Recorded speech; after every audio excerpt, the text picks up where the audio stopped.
Well, Alan Greenspan, of course, is doing this when he's in his 80s and isn't going to teach and isn't going to do anything else. And even then, he didn't volunteer it. He was asked pointed questions in front of Congress, and that comes back to your point. Where is the congressional outrage? There is some. We work with some of the progressives. You may have seen, your listeners may well have seen, Representative Grayson asking very difficult questions. Representative Capter has certainly been on people, but that's a tiny minority of folks within Congress. And it comes back, of course, to campaign contributions.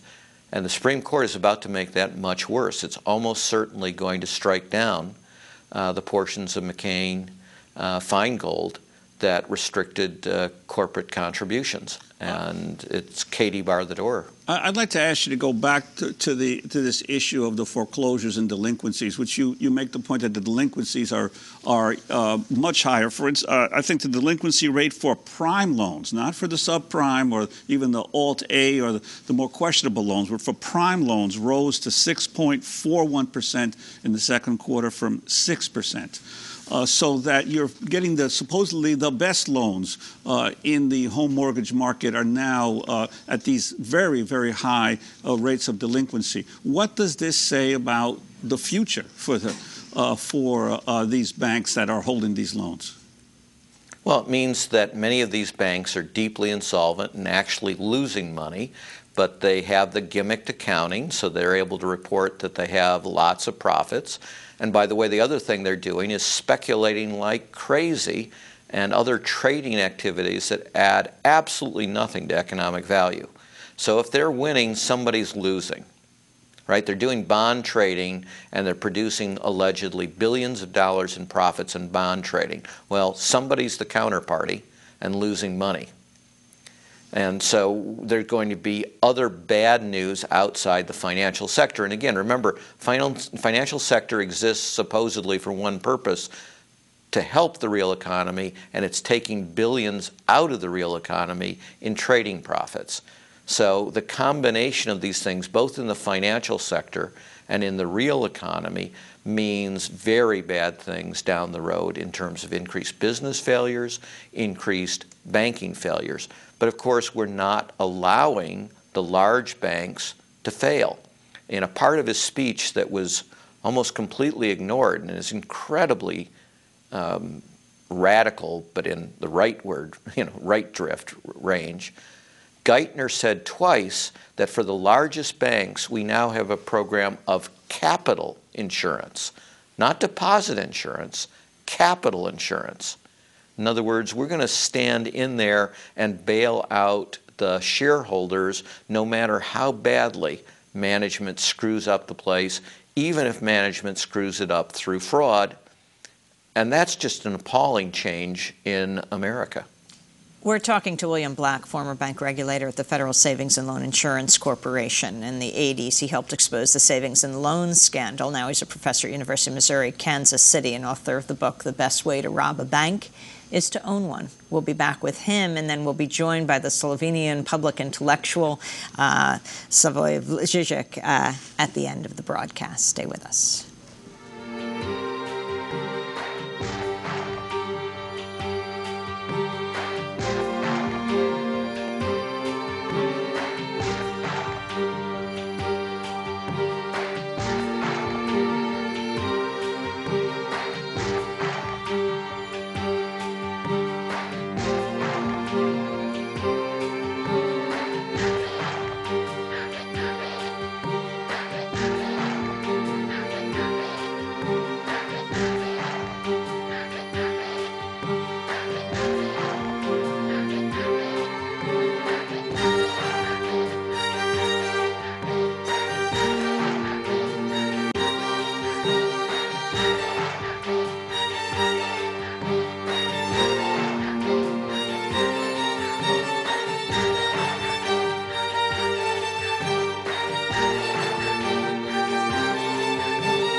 The Kronos Quartet, Requiem for a Dream. This is Democracy Now!, democracynow.org, the War and Peace Report. I'm Amy Goodman with Juan Gonzalez. Our guest is William Black, former bank regulator at the Federal Savings and Loan Insurance Corporation, now a professor at University of Missouri, Kansas City.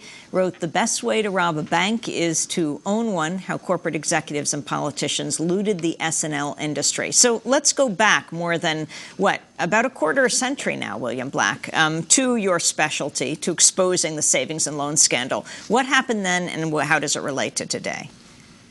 What happened then was an epidemic of what we call in criminology control fraud, and that means what happens when the fraud is led by the person who controls a seemingly legitimate corporation or government agency. In this case, they were savings and loans. And these frauds were growing at an annual rate of over 50%. Their weapon of choice is accounting fraud. So it's real easy. It's a three-part optimization. First thing you do is grow like crazy, Ponzi-like scheme.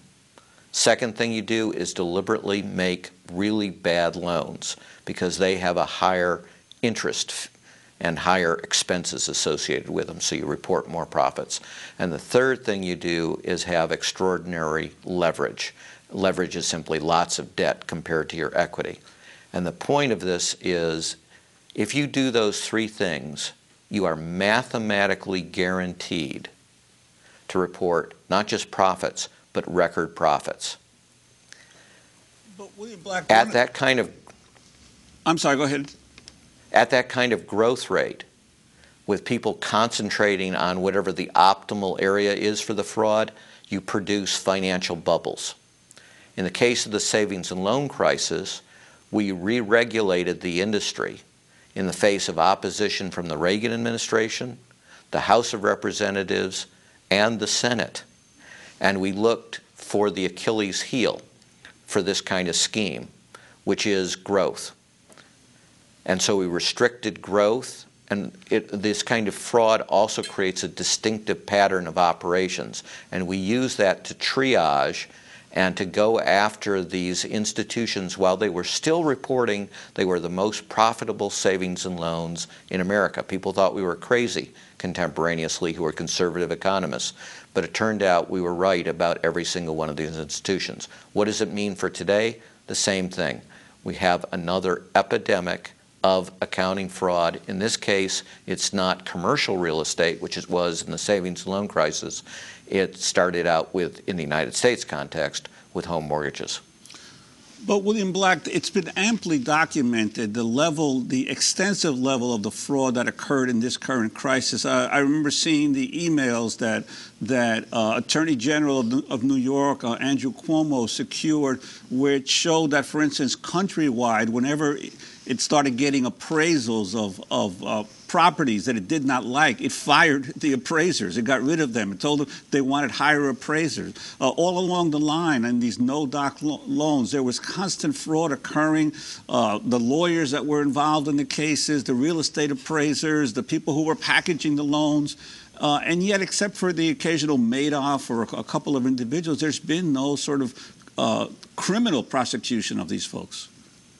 Well, when you say it's been amply demonstrated, you're right, but only where people have looked. And people, to pick up your latter point, have generally not looked. So what happened? The FBI transferred 500 of its white-collar crime specialists out of white-collar crime into national security in response to the 9/11 attacks. And, you can understand why they did that, but you can't understand why the Bush administration refused the FBI request to allow them to replace the lost agents. And so white-collar prosecutions were down more than 25% under the Bush administration during the greatest wave of white-collar crime in the history of the world. The FBI has also testified that 80% of the mortgage fraud losses occur when lender personnel are involved.